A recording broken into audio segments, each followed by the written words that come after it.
in Russia, I think require at least some brief commentary. I'm referring to two events actually. One, a Ukrainian attack on Sevastopol using US supplied ATACMS missiles. And the second, a terrorist attack in Dagestan that appears to have all the hallmarks of Western involvement.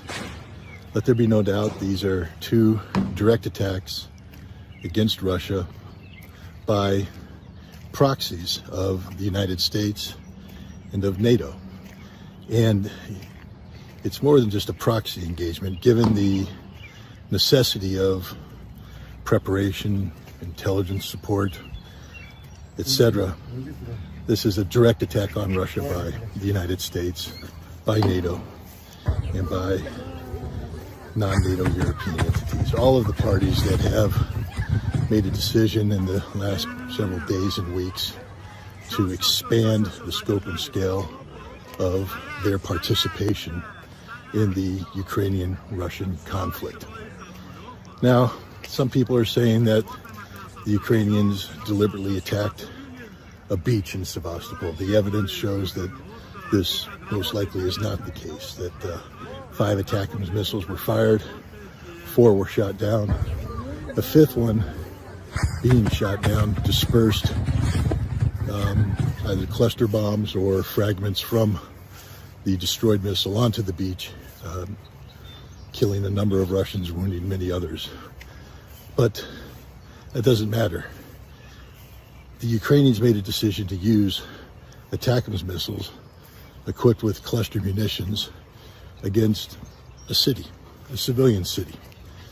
This is an act of terrorism. This is in keeping with the Ukrainian actions that have transpired over the course of the past years, where Ukraine since 2014 has been bombarding Russian civilian sites, cities, villages, towns, for the sole purpose of inflicting death and destruction on Russian civilians. This is an act of terrorism. And given that the ATACMS missile cannot be deployed by the Ukrainians without extensive intelligence support by the United States, this is an act of terrorism by the United States against Russia. The same can be said about the attacks in Dagestan. These are deliberately designed to disrupt the civil life of the Russian Federation. Dagestan is part of the Russian Federation. And it's also designed to engender a split between the Muslim and non-Muslim segments of Russian society. This is a tactic that goes back to the First Chechen War and the Second Chechen War, where the CIA and other European intelligence agencies sought to split Chechnya away from the Russian Federation. That effort failed, and the effort in Dagestan will fail too. But it doesn't absolve the parties involved of their guilt in launching what is a direct assault on the Russian Federation. Now the question is, what will Russia do?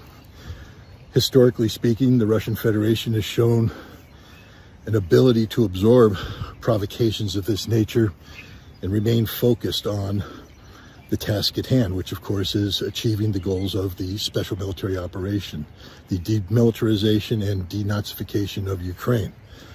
But at some point in time, there will have to be a response. And what is an appropriate response? That's up for the Russian Federation to decide, but let there be no doubt that if and when the time comes for the Russian Federation to respond to all of those responsible for this horrific series of attacks, that the perpetrators held to account will not just be the Ukrainians, but those who have provided the Ukrainians with the weapons and the intelligence and the training to carry out these dastardly, cowardly attacks. We live in very dangerous times. We live at a time when Russia, the United States, and NATO have all been beating the nuclear drum.